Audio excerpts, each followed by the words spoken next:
బిర్యానీకి ముందు నూనె నెయ్యి వేసుకొని మసాలా దినుసులన్నీ వేసి ఆనియన్స్ వేసి పచ్చిమిరపకాయ వేసి అలాగే కొత్తిమీర పుదీనా బాగా ఫ్రై అవ్వాలి.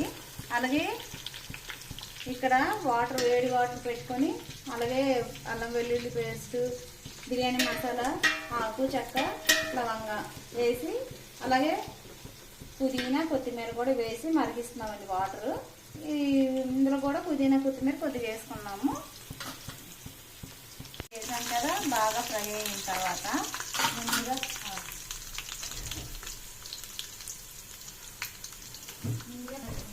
ముందుగా కలిపి పెట్టుకున్న జింజారు అల్లం వెల్లుల్లి పేస్ట్, అలాగే ఉప్పు కారం పసుపు పెరుగు నిమ్మకాయ అన్నీ వేసి కలిపి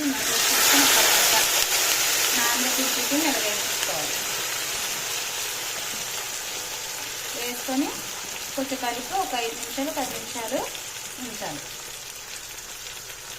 రెండు ఇలా ఉడుకుతున్నప్పుడే చికెన్లో ఇలా వేసేయాలండి. ఇలా మరుగుతున్న వాటర్లో అరగంట ముందు నానబెట్టుకున్న బాస్మతి రైస్ని ఈ మరుగుతున్న వాటర్లో వేసేయాలండి.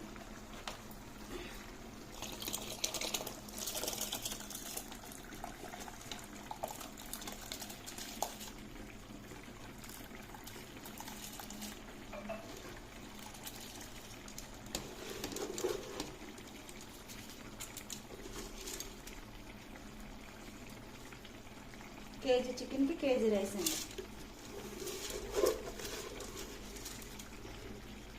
ఇది కొంచెం మరగండి.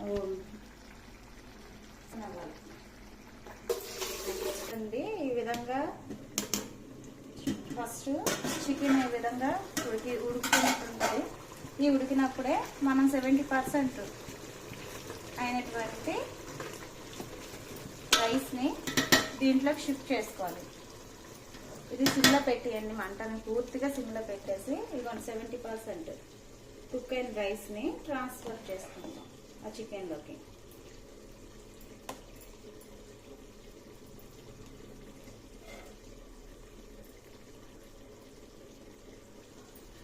లేయర్గా వేసుకోండి.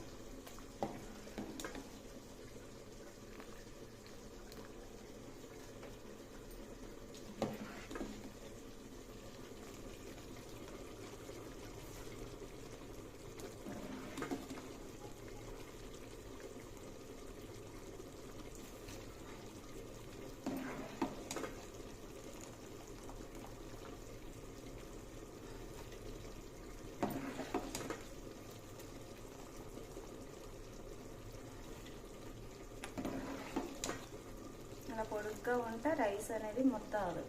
బాగా కుక్ అయిపోతే రైస్ ముద్ద అయిపోతుంది. ఒక 70% చాలు.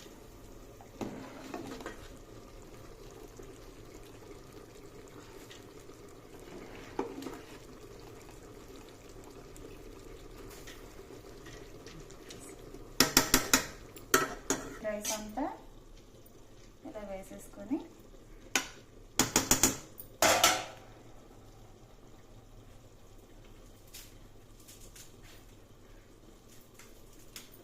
కొంచెం కొత్తిమీర,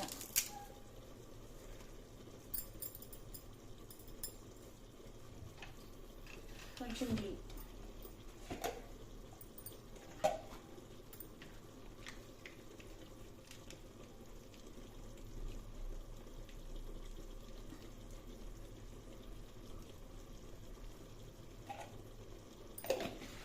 వేసుకొని మూత పెట్టి బరువు పెట్టండి.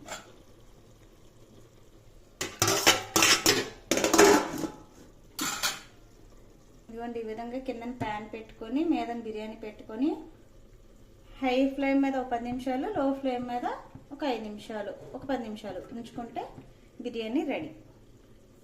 బరువు పెట్టి